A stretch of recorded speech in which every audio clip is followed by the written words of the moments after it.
Alors, vous vous rappelez que au début de ce semestre, nous avons pris comme thème de réflexion la distinction entre les activités mentales dites de base chez Hannah Arendt ou fondamentales chez Bain. Et nous avons constaté que cette distinction était presque toujours, en tout cas dans tout ce que nous avons vu ici, tripartite. Tous les philosophes qui s'affrontent sur cette question, tous les psychologues qui s'affrontent sur cette question présentent trois classes fondamentales. C'est notable quand même.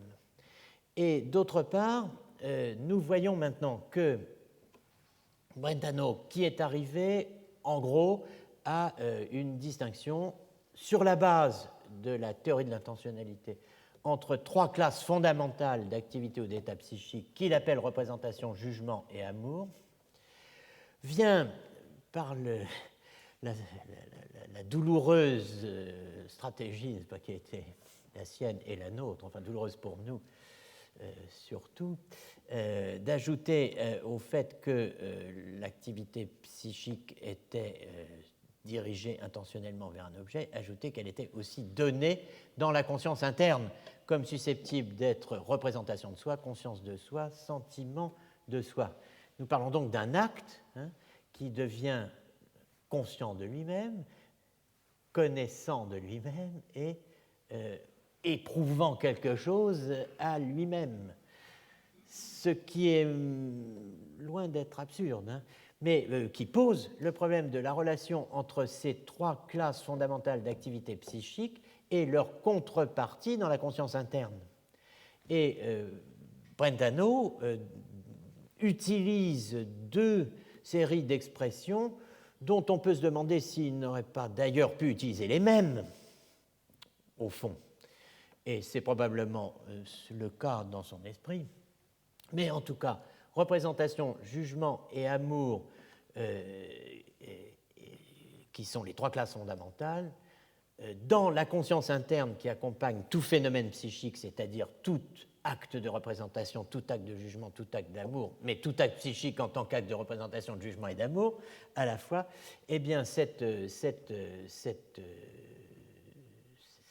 que j'appelle une seconde trinité, un second ternaire, Brentano le détaille en représentation, connaissance, sentiment. Bon, voilà les deux séries de termes, disons, qu'utilise Brentano pour articuler le rapport donc, entre les trois classes fondamentales qu'il a distinguées en psychologue et le triple phénomène de la conscience interne, qui est ce qui correspond à notre vie psychique, dans laquelle, effectivement, nous avons conscience de percevoir du rouge, d'aimer cela et d'avoir aimé une personne qui portait un chapeau rouge, que sais-je, un muleta, si on aime les toréadors. Bon, enfin c'est Carmen, n'est-ce pas? Bon. Alors, articuler le rapport entre les trois classes fondamentales, ce qui leur correspond dans la conscience interne, avec donc ce que Brentano appelle le triple phénomène de la conscience interne, avec la distinction entre objet primaire et objet secondaire, voilà, c'est extrêmement difficile, mais c'est la clé de toute la psychologie de Brentano en 1874.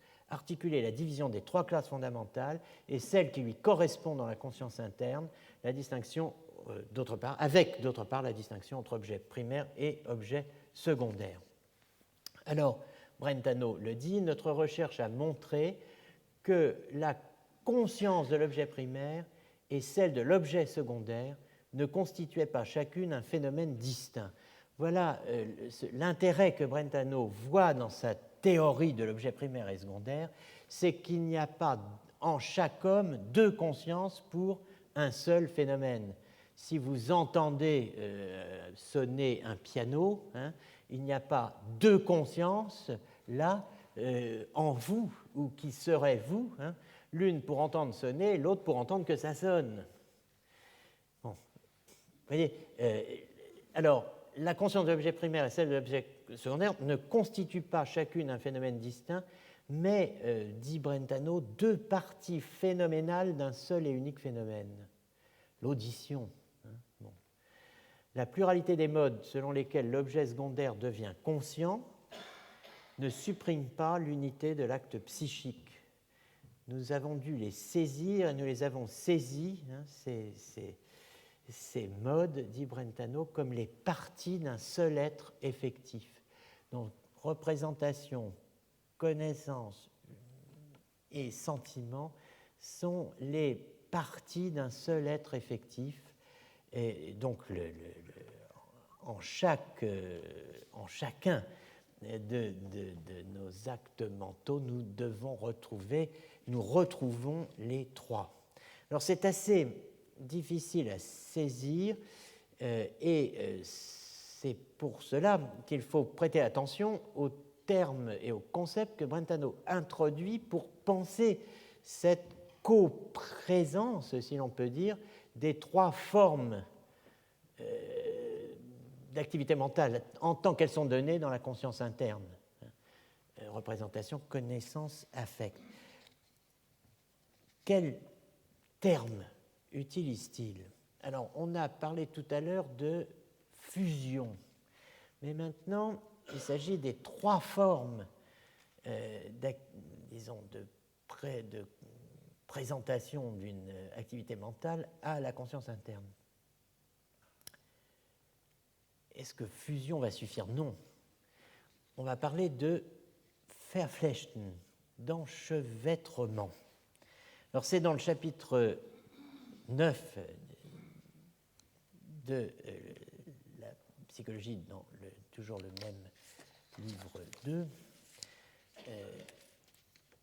que vous trouvez cette section intitulée « Comparaison des trois classes fondamentales avec le triple phénomène de la conscience interne ».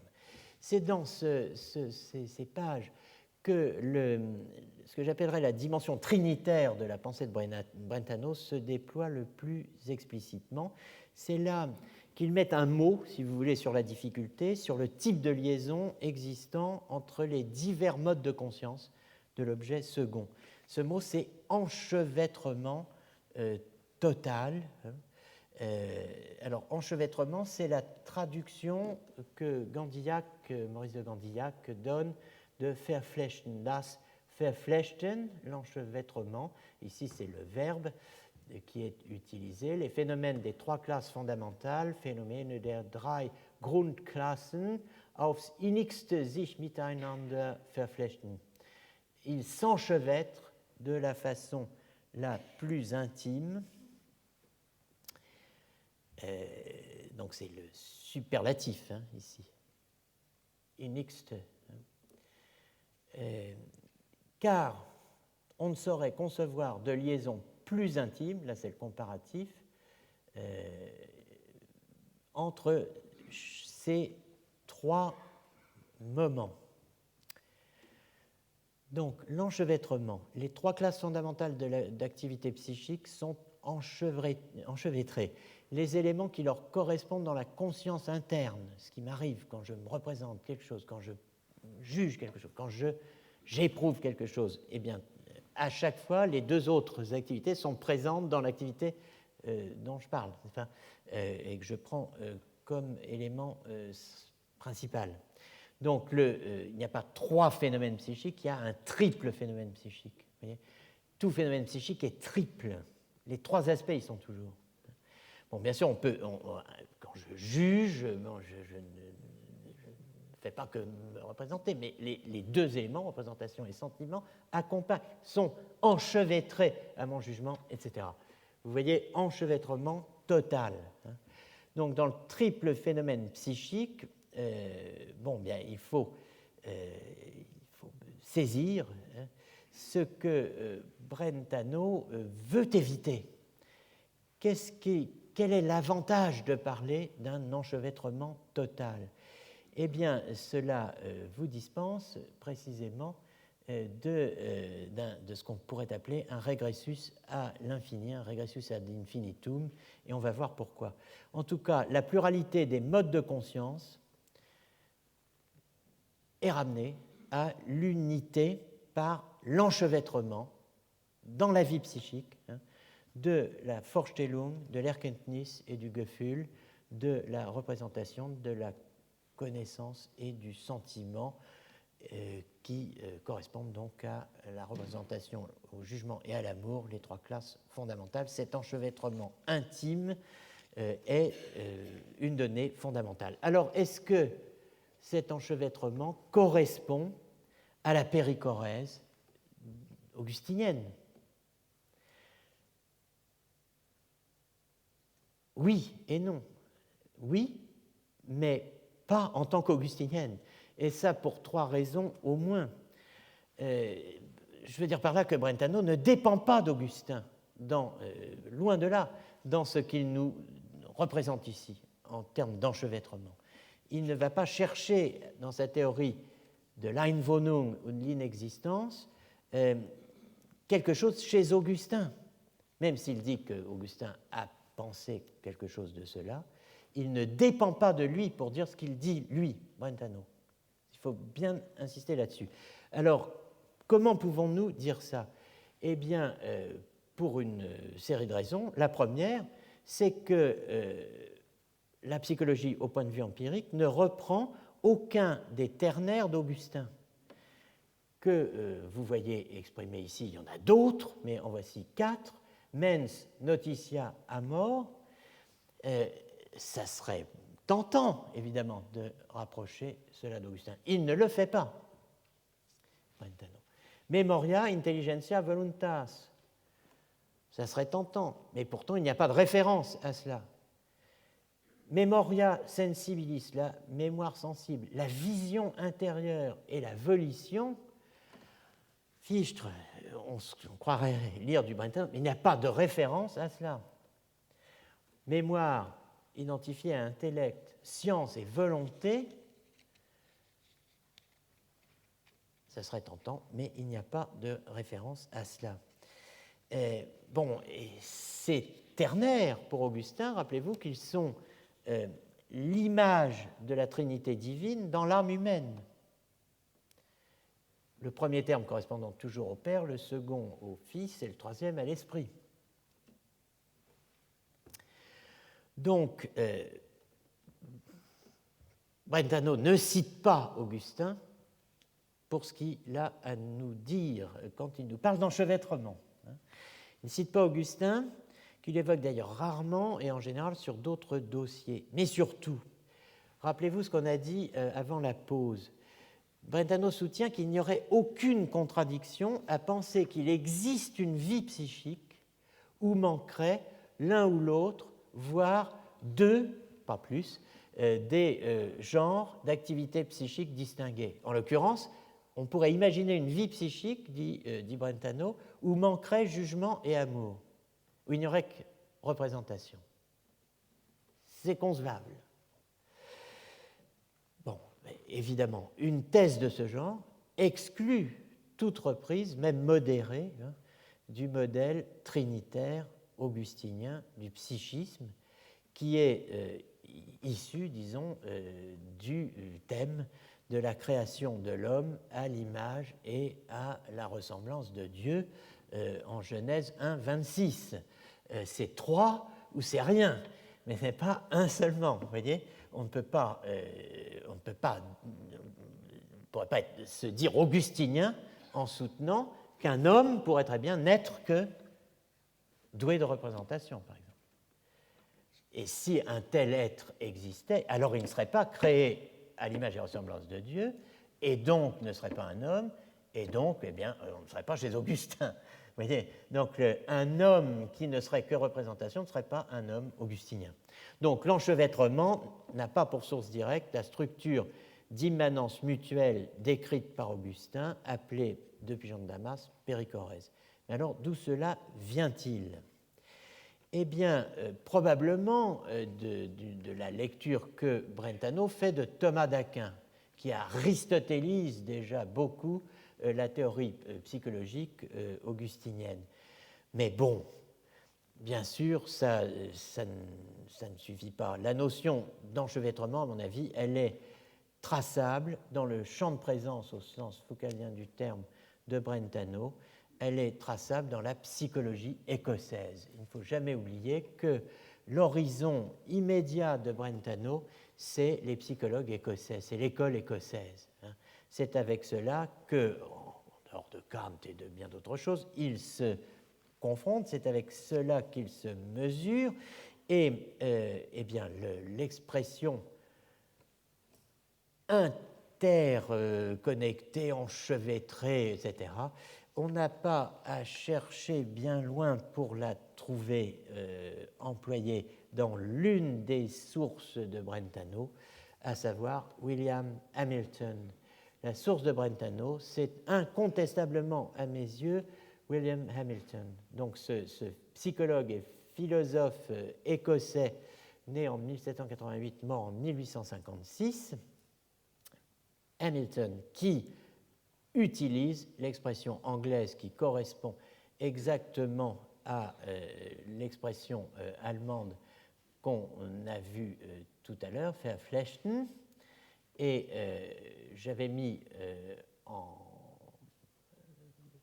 bas de la planche sur l'enchevêtrement la traduction anglaise actuelle de Brentano, faite par des Brentaniens anglophones, qui traduisent verflechten par intertwined. Et ce terme est en fait un des synonymes du terme qu'utilise Hamilton dans ses leçons sur la métaphysique, interwoven, qui est souligné ici. Et Brentano lui-même va citer Hamilton. Donc, reprenons. Brentano fait allusion à Hamilton en critiquant ceux qui ont voulu placer la volonté au premier plan de l'activité psychique, alors que c'est la représentation qui doit être placée au fondement de tout.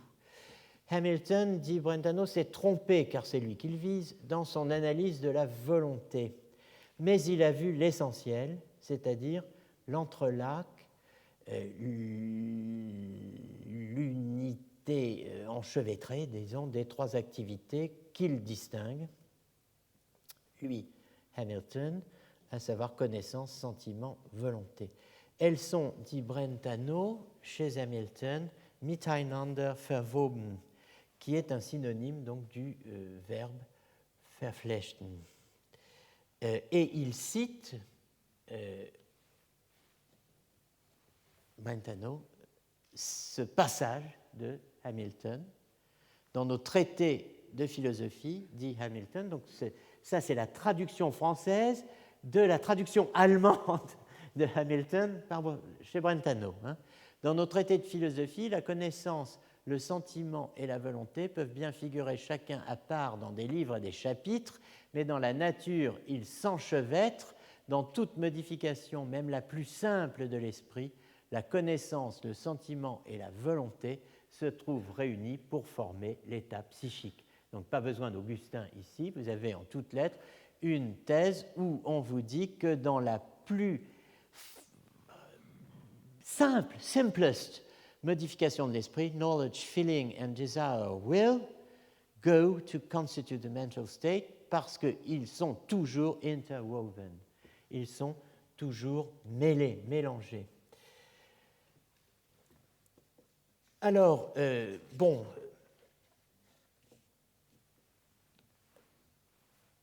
Brentano critique Hamilton tout en reconnaissant qu'il a vu l'essentiel, mais je dirais que Brentano exagère, comme souvent, dans la mesure où Hamilton n'est pas si loin de lui qu'il veut bien le dire. Je vous demande simplement de comparer ce passage de Brentano qui dit « La représentation est le plus simple des trois phénomènes psychiques, le jugement et l'amour impliquant toujours une représentation. Elle en est aussi le plus indépendant, puisqu'elle est le fondement des autres. Pas de jugement sans représentation, mais on pourrait avoir une représentation sans jugement. C'est pour ça qu'elle est aussi le phénomène le plus universel. Hamilton a écrit, la faculté de connaissance est certainement celle qui vient en premier, dans la mesure où elle est la condition sine qua non des autres. Et nous sommes capables de concevoir un être qui posséderait la capacité de reconnaître l'existence et qui, pourtant, serait totalement privé de tout sentiment de peine et de plaisir ou de tout pouvoir de désir et de volition.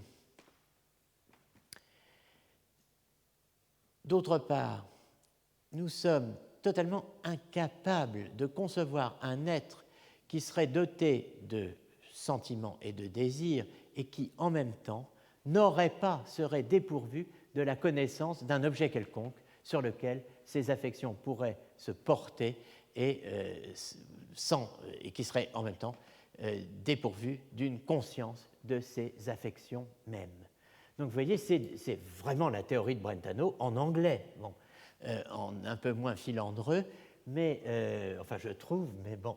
Mais ce que je vous demande de noter, c'est possessed of the power of recognizing existence, parce que dans une expression qui n'a l'air de rien, capable, doté du pouvoir de reconnaître l'existence. Eh bien, ça, ce sont des expressions pour lesquelles il faut un certain sens de l'histoire de la philosophie pour voir ce qui s'y cache.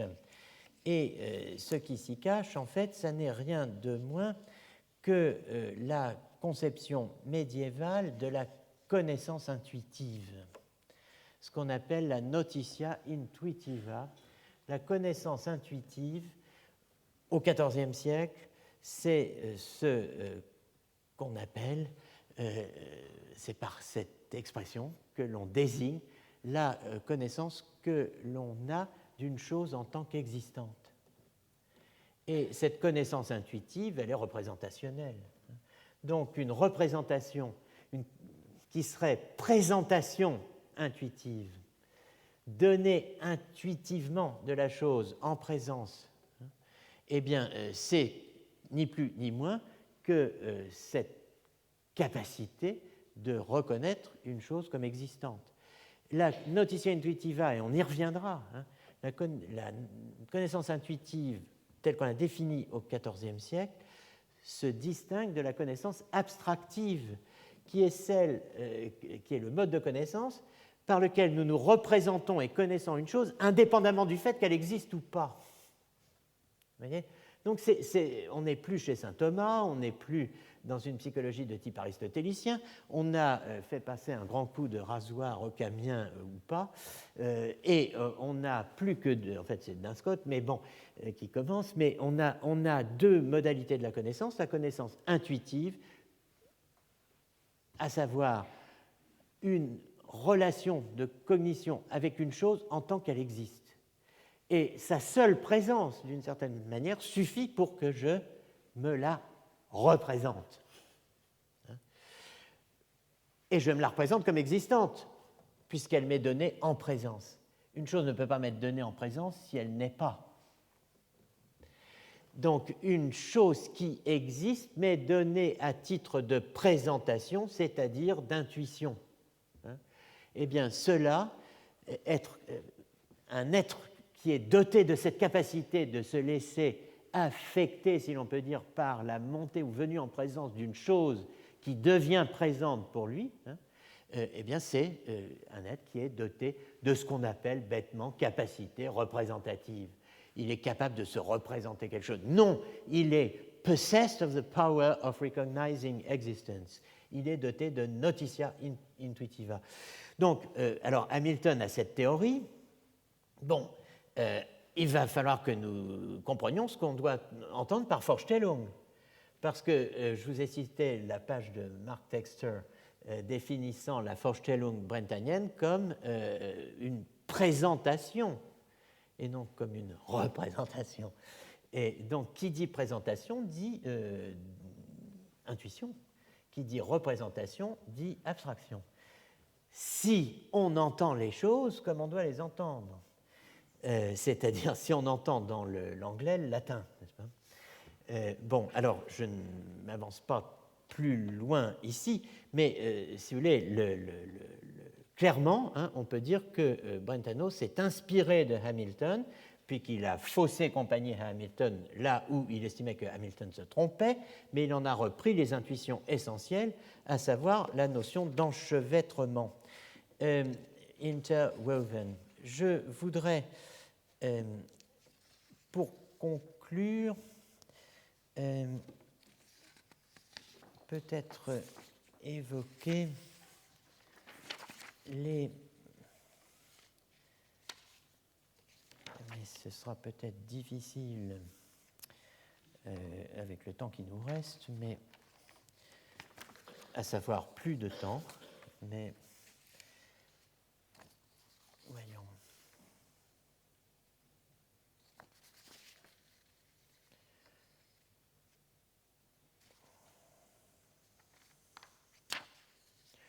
Bon, je pense que ça sera peut-être trop acrobatique.